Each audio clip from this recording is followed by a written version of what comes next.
আসসালামু আলাইকুম, সবাইকে অ্যাস্ট্রোনমির আরো একটি ক্লাসে স্বাগতম জানাচ্ছি। আজকে আমরা প্রথম অধ্যায়ে সাইন সূত্র নিয়ে আলোচনা করব।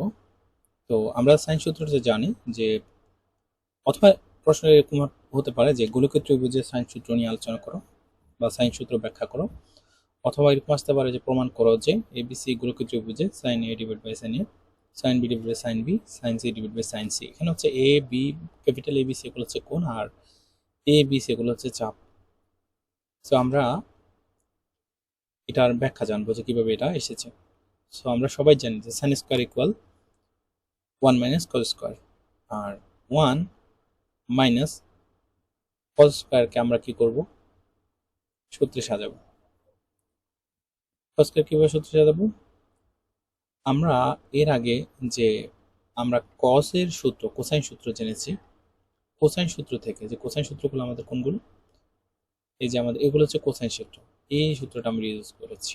তো এখানে আমরা cos স্কোয়ার এ, এখানে যে cos স্কোয়ার এ, মানে এখানে হচ্ছে cos এর পরিবর্তে আমরা কনভার্ট করে দেব, মানে cos এ ডিভাইড লিখবো কি, cos a ডিভাইডেড বাই হচ্ছে এই পুরো অংশটা। ঠিক আছে, So আমরা cos a minus cos b cos c divided by sin b sin c, ঠিক আছে, এটা নিয়ে আসবো।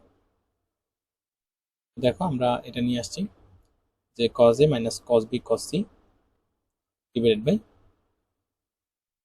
sin b sin c, আর এটা হচ্ছে স্কয়ার, উপরটা স্কয়ার নিচেটা স্কয়ার সেম। এখন এটাকে আমরা কি করছি, সরল করেছি, সরল করে এখানে চলেছে sin square b sin square c minus cos a cos b cos c whole square divide by sin square b sin square c।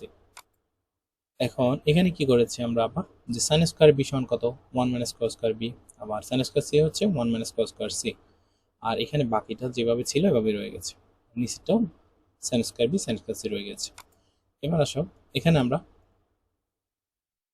গুণ করেছি, এই দুইটা গুণ করেছি যে 1 - cos square a cos square b minus cos square c plus 2 into cos a cos b cos c, এটাই করেছি cos square a minus মানে cos a minus cos b cos c, মানে a minus b whole square সূত্র করেছি।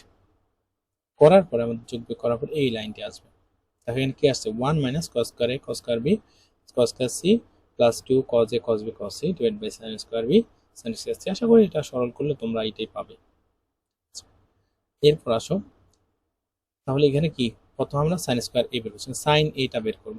তো এখানে আমরা just root করে দিয়েছি, এখানে যেটা স্কয়ার এখানে রুট করে দিয়েছি, রুট করে দেওয়ার পরে এটা রুট। এখন এই রুটের যে পুরো অংশটা, এটাকে আমরা ধরবো 4n, 4n ধরলে আমরা যদি রুট করি, সাইনে এখানে হচ্ছে রুট ছিল, তাহলে রুট করলে 4n স্কয়ার, 4n স্কয়ার ধরবো, 4n স্কয়ার রুট করলে কত থাকে 2n, আর নিচে যেহেতু sin square b sin square c, তোমাদের বইতে কিন্তু এটা নাই, sin square b sin square c নাই, সো স্কয়ার গুলো নাই, সো এখানে দিয়ে দিবে sin স্কয়ার b আসে sin স্কয়ার c আসে রুট করলে, তাহলে কত আসে sin a, আর এখানে হচ্ছে 2n। আমরা হচ্ছে উভয় অংশে নিচে sin a দ্বারা ভাগ করে দিব, এই অংশে sin capital A divide by sin a, আর ফর 2n এর টার্ম হচ্ছে 2n divide by sin a sin b sin c, এটাকে আমরা এক নম্বর সমীকরণ দিলাম। দেখো sin a sin divide by sin a, এটা। এখন সেম ভাবে অনুরূপভাবে আমরা যদি বি কোণের জন্য চিন্তা করি, তখন হচ্ছে এখানে বি হয়ে যাবে, এখানে বি হয়ে যাবে small B, R for 2n থাকবে, আর এখানে sin a sin b sin c, sin a sin b sin c।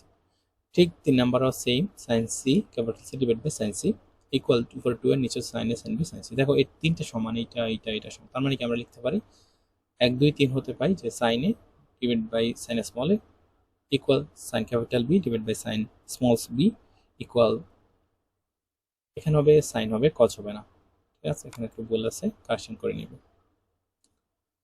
তো ধন্যবাদ সবাইকে, আশা করি ছোট ভিডিওটি তোমরা বুঝতে পেরেছো যে কিভাবে এসেছে। যদি কোনো কনফিউশন থাকে পরবর্তী ভিডিওতে আমি এটা দেখিয়ে দেবো, অবশ্যই কমেন্ট বক্সে জানাবে আমাকে।